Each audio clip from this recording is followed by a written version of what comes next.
Udah mulai ya? Oke. Baik, selamat siang. Assalamualaikum warahmatullahi wabarakatuh. Waalaikumsalam warahmatullahi wabarakatuh. Waalaikumsalam. Waalaikumsalam warahmatullahi wabarakatuh. Kami kelompok 7 dari mata kuliah Manajemen Sumber Daya Manusia ingin mempresentasikan tentang analisis motivasi dan pemberdayaan sumber daya manusia, tepatnya di Hotel Santika, Jakarta. Izinkan saya memperkenalkan diri, sekaligus memperkenalkan teman-teman yang lainnya. Saya Mustafa Jafar, teman-teman saya ada Atia Andini, Farhan Maulana, Fitri Ardianti, Fitri Eka Nirvana, Hasan Fuadi, Nina Febrianti, dan Tirafi Kamilan. Untuk untuk operator silahkan digeser slide-nya untuk memulai presentasi. Terima kasih.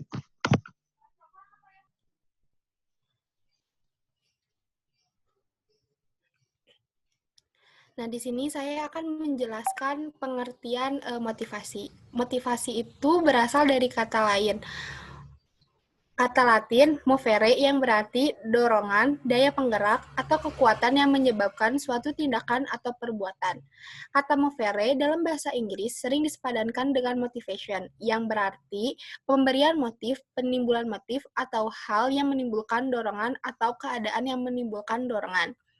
Motivasi sendiri didefinisikan oleh beberapa ahli, salah satunya Hasibuan, yang mengartikan motivasi itu sendiri sebagai cara mendorong gairah bawahan agar mereka mau bekerja keras dengan memberikan semua kemampuan dan keterampilan untuk mewujudkan kebutuhan perusahaan.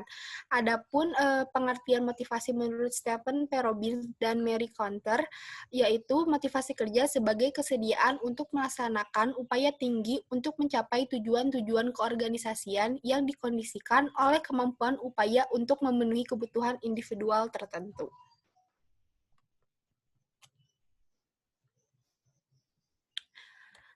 Adapun pengertian pemberdayaan empowerment secara etimologis berasal dari kata daya yang berarti kemampuan untuk melakukan sesuatu atau kemampuan bertindak. Pemberdayaan karyawan empowerment menurut Mulyadi merupakan tren pengelolaan modal manusia di dalam organisasi masa depan. Dan menurut Pradiansyah, pemberdayaan merupakan kepercayaan. Secara garis besar, pemberdayaan merupakan upaya yang dilakukan perusahaan dalam memberikan wewenang dan kepercayaan lebih kepada karyawan agar karyawan lebih leluasa dalam mengeluarkan segala kemampuan yang ada pada dirinya.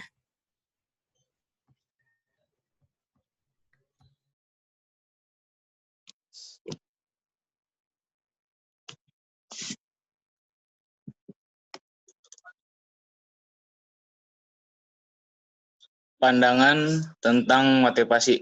Yang pertama yaitu model tradisional. Model ini mengisyaratkan bagaimana manajer menentukan pekerjaan-pekerjaan yang harus dilakukan dengan sistem pengupahan insentif untuk memacu para pekerja agar memberikan produktivitas yang tinggi. Yang kedua, model hubungan manusia. Elton Mayo dan para peneliti hubungan manusiawi lainnya menemukan bahwa kontak sosial karyawan pada pekerjaannya adalah penting. Kebosanan dan tugas yang rutin merupakan pengurangan dari motivasi. Untuk itu, para karyawan perlu dimotivasi melalui pemenuhan kebutuhan-kebutuhan sosial dan membuat mereka berguna dan penting dalam organisasi. Yang ketiga, model SDM. McGregor, Maslow, dan Argyris dan Likert mengkritik model hubungan manusiawi bahwa seorang bawahan tidak hanya dimotivasi dengan memberikan uang atau keinginan untuk mencapai kepuasan, tapi juga kebutuhan untuk berprestasi dan memperoleh pekerjaan. Yang berarti dalam arti lebih menyukai pemenuhan kepuasan dari suatu prestasi kerja yang baik, diberi tanggung jawab yang lebih besar untuk pembuatan keputusan dan pelaksanaan tugas.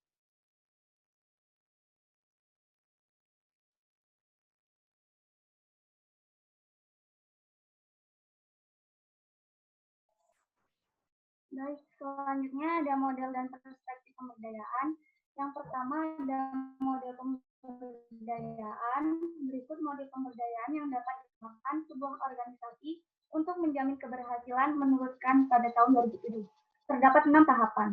Yang pertama ada tahapan hire atau mendelegasikan dan melibatkan pekerja, seperti pekerja diberi kesempatan untuk mengidentifikasi permasalahan yang sedang berkembang. Yang kedua ada memperkecil directive personality dan memperluas keterlibatan pekerja. Yang ketiga ada menggambarkan keahlian tim dan melatih karyawan untuk mengawasi sendiri. Yang keempat ada mendorong terciptanya perspektif baru dan memikirkan strategi kerja. Tahap kedua ada trust, membangun kepercayaan antara manajemen dan karyawan. Seperti contohnya yang pertama memberi kesempatan pada karyawan untuk berpartisipasi dalam pembuatan kebijakan.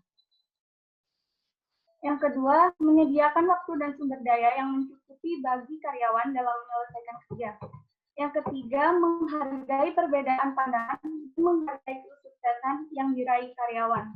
Yang keempat, menyediakan pelatihan yang mencukupi bagi kebutuhan kerja, dan yang terakhir menyediakan akses informasi yang cukup. Tahap ketiga ada confidence, menimbulkan rasa percaya diri karyawan dengan menghargai terhadap kemampuan yang dimiliki oleh karyawan. Seperti contohnya, mendelegasikan tugas yang penting kepada karyawan, menggali ide dan saran dari karyawan, memperluas tugas dan membangun jaringan antar departemen, dan yang terakhir menyediakan jadwal job instruction dan mendorong penyelesaian yang baik. Tahap keempat ada credibility, penghargaan dan mengembangkan lingkungan kerja yang mendorong kompetisi yang sehat, sehingga tercipta organisasi yang memiliki performance yang tinggi. Antara lain, memandang karyawan sebagai partner strategis, peningkatan individu untuk melakukan perubahan melalui partisipasi, membantu menyelesaikan perbedaan-perbedaan dalam penentuan tujuan dan prioritas. Tahap kelima ada accountability, pertanggungjawaban karyawan pada wewenang yang diberikan. Seperti contohnya menggunakan jalur training dalam mengevaluasi kinerja karyawan, memberikan tugas yang jelas dan ukuran yang jelas, melibatkan karyawan dalam penentuan standar dan ukuran, memberikan bantuan kepada karyawan dalam penyelesaian beban kerja, dan menyediakan periode dan waktu memberian feedback. Dan tahapan yang terakhir adalah communication. Adanya komunikasi yang terbuka untuk menciptakan saling memahami antara karyawan dan manajemen. Antara lain menetapkan kebijakan open door communication, yang kedua menyediakan waktu untuk mendapatkan informasi dan mendiskusikan permasalahan secara terbuka, dan yang terakhir menciptakan kesempatan cross training. Yang kedua ada perspektif pemberdayaan. Pemberdayaan SDM di perspektif, yaitu perspektif performance management, perspektif pengembangan dan pelatihan, serta perspektif manajemen karir dan pengembangan karir. Tiga perspektif pemberdayaan SDM tersebut dapat disinergikan dengan cara yang pertama, mendefinisikan batasan pengertian dan ruang lingkup pemberdayaan SDM. Yang kedua, untuk tujuan-tujuan spesifik pemberdayaan identifikasi cakupan dan keterkaitan perspektif pemberdayaan SDM dengan bidang lain dalam manajemen SDM. Dan yang terakhir,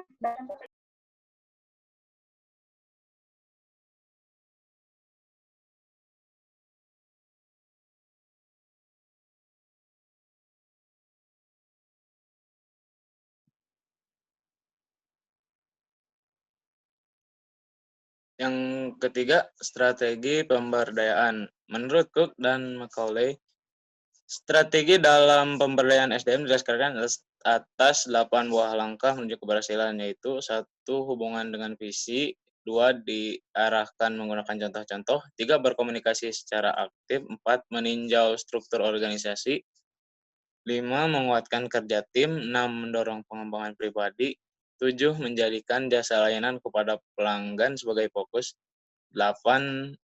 Ukur perkembangan yang terjadi dan kenali serta hargai keberhasilan.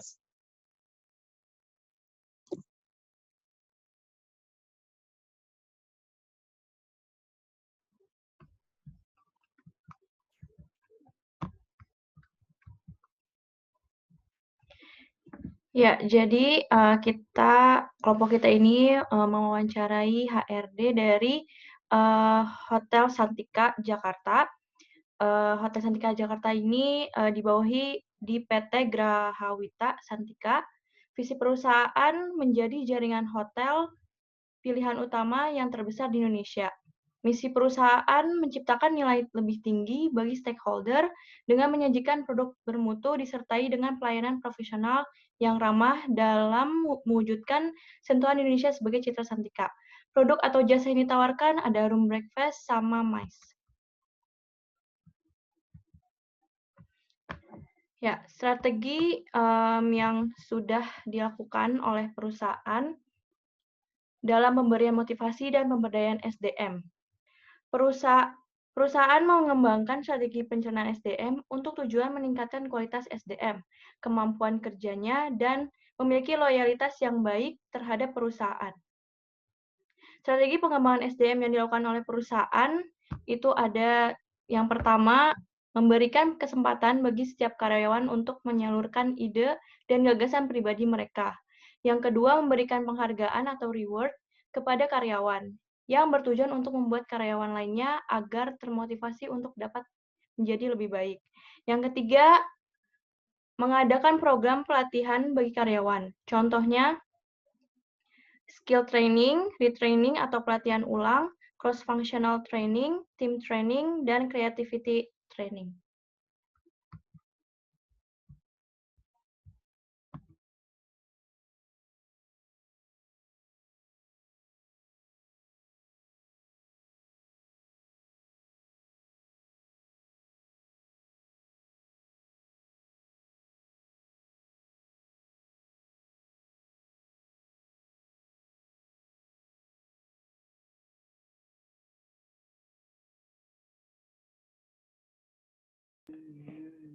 Selanjutnya, strategi yang belum dilakukan dalam pemberian motivasi dan pemberdayaan SDM. Perusahaan ingin memberikan seluruh kemampuannya untuk mengembangkan kualitas dan pemberdayaan SDM. Bagaimanapun juga, ada beberapa strategi motivasi pengembangan dan pemberdayaan SDM yang akan dilakukan oleh perusahaan. Beberapa strategi motivasi pengembangan dan pemberdayaan SDM yang dilakukan oleh pengusaha, diantaranya, 1. Berkaitan dengan pemberian penghargaan atau reward kepada karyawan. Perusahaan akan mengambil keputusan bersama untuk memberikan promosi jabatan kepada karyawan yang memiliki kinerja yang optimal, daripada menambahkan persentase gaji pokok kepada karyawan yang bersangkutan. Keputusan ini masih bisa diperdebatkan karena satu dan lain alasan. Oleh karena itu, strategi motivasi ini belum dapat dilakukan oleh perusahaan.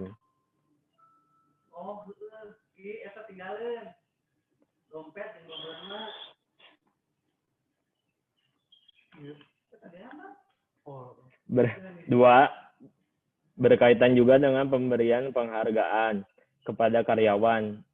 Perusahaan juga mempertimbangkan adanya hukuman atau punishment. Hukuman yang dimaksud adalah penurunan jabatan atau kemungkinan terburuk adalah pemberhentian kerja. Perusahaan masih mempertimbangkan keputusan ini untuk para karyawan. Sebagai contoh, apabila terjadi kemungkinan terburuk yaitu pemberhentian kerja, perusahaan belum tentu mendapatkan pengganti yang sesuai dengan visi misi perusahaan itu sendiri. Selain itu, kualitas SDM yang bersangkutan juga menjadi pertimbangan perusahaan.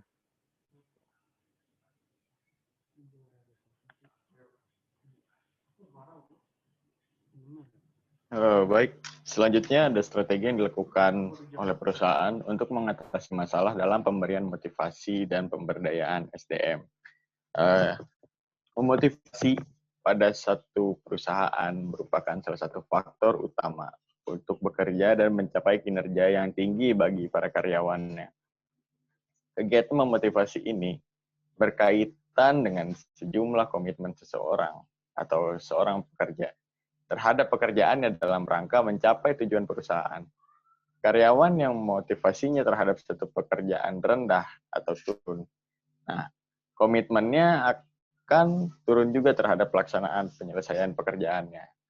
Maka dari itu, kinerjanya juga semakin memburuk atau bahkan berhenti sama sekali atau hilang, tidak ada.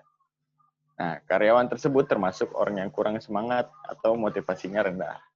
Pada dasarnya, yang membuat motivasi karyawan itu hilang atau tidak semangat adalah kondisi dan situasi dari pekerjaan itu sendiri.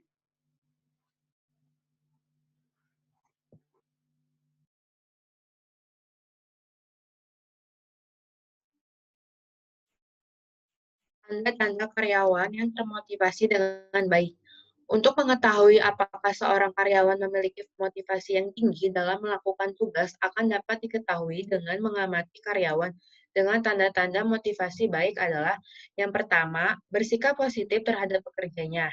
Kedua, menunjukkan perhatian yang tulus terhadap pekerjaan orang lain dan membantu mereka bekerja dengan baik. Ketiga, selalu menjaga keseimbangan sikap dan dalam berbagai situasi. Keempat, suka memberi motivasi kepada orang lain walaupun kadang tidak berhasil. Dan yang terakhir, selalu berpikir positif dari suatu kejadian.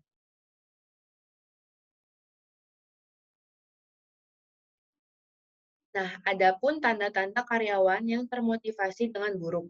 Untuk mengetahui apakah seorang karyawan kehilangan motivasi tidak selalu mudah karena jarang diungkapkan. Namun, hal ini dapat diketahui dari perubahan sikap yang terjadi pada dirinya yang dapat diamati.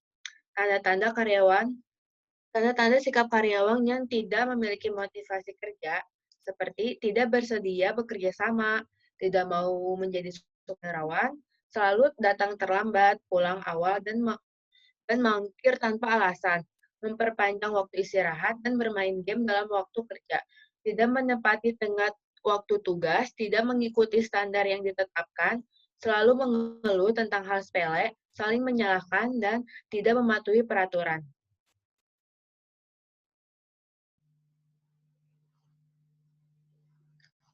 Selanjutnya, ada cara perusahaan mengatasi penurunan motivasi.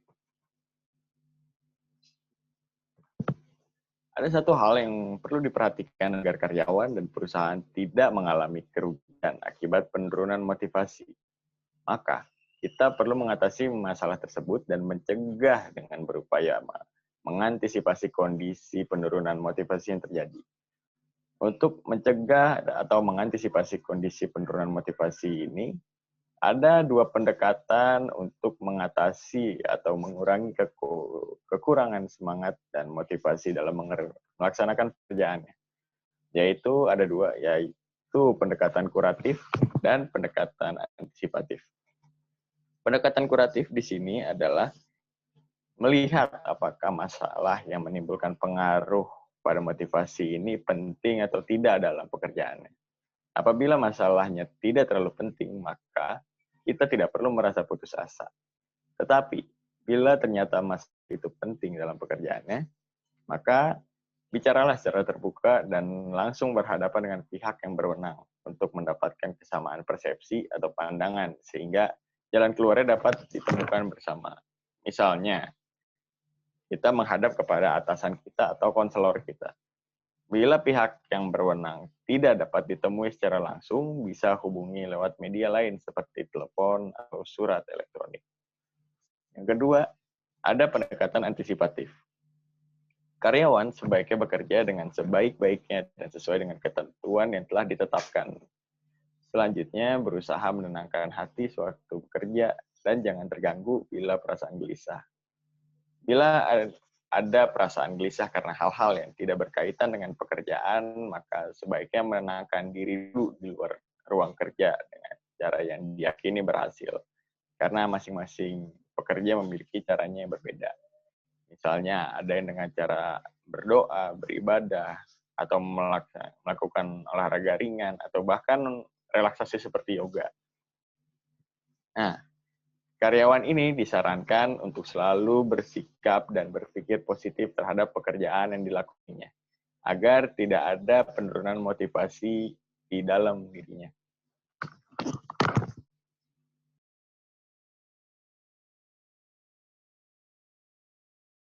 Baik, selanjutnya ada strategi yang dilakukan untuk mengatasi masalah pada masa pandemi COVID-19 ini. Ada 3 elemen kunci dalam motivasi, yaitu upaya, tujuan organisasi, dan kebutuhan. Proses motivasi yang menunjukkan kebutuhan yang tidak terpuaskan akan meningkatkan tegangan dan memberikan dorongan pada seseorang dan menimbulkan perilaku yang digambarkan sebagai berikut. Yang pertama adalah kebutuhan tidak terpuaskan. Yang kedua, tegangan. Yang ketiga, dorongan. Yang keempat, perilaku pencarian. Yang kelima, pengurangan tegangan. Dan yang keenam, kebutuhannya terpuaskan. Slide selanjutnya. Pandemi COVID ini memaksa terjadinya transformasi digital secara masif di berbagai bidang pekerjaan. Aktivitas pertemuan langsung atau offline menjadi barang langka dan aktivitas online menjadi seperti gabah di musim panen. Perubahan cara dan pola kerja yang berfokus pada physical distancing telah menurunkan secara signifikan tingkat produktivitas karyawan. Selama masa pandemi ini, karyawan dituntut untuk bekerja dari rumah. Produktivitas diharapkan tetap dapat dijaga dan koordinasi tetap dapat dilakukan dengan bantuan teknologi yang ada.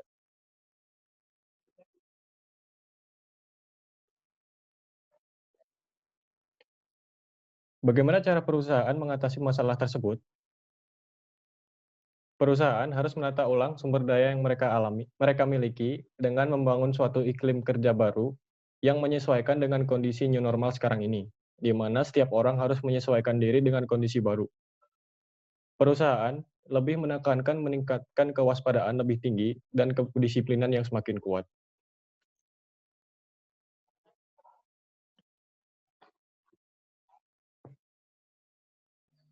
Sekian hasil presentasi dari kami kelompok 7 tentang motivasi dan pemberdayaan sumber daya manusia di Hotel Santika Jakarta.